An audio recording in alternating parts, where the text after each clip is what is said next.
What's a big SEO myth you see lawyers falling for? I think one of the biggest SEO myths is that SEO is fast or immediate. There's no SEO change that you're going to make and see positive results in a day or a week.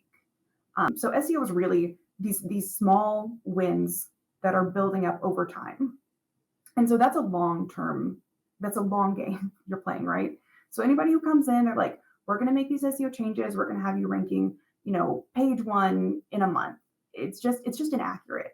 That's not going to Yeah, happen. that's true probably 90% of the time, but then there's this weird 10% of the time where, this law firm is 20 years old, has a crazy amount of backlinks that have just come from PR, and they've never had an actual content strategy and SEO strategy where, they have all this crazy, what we call authority, Right. uh, but they've never utilized it to where they can. So then if someone comes in and, maybe a month, 2 months, you can see a pretty big impact. And we've seen that a few times, but that's pretty That's a rare. point. Yeah.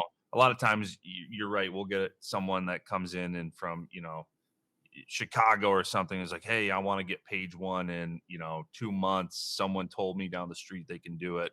And they're coming in with a brand new domain. They have no backlinks. They have no content. Yeah. I'm like, yeah, good luck there, Like from pal. the ground up. Yeah, you got to look at SEO as a very long-term game. Kind of look at it as, stock market compound over time.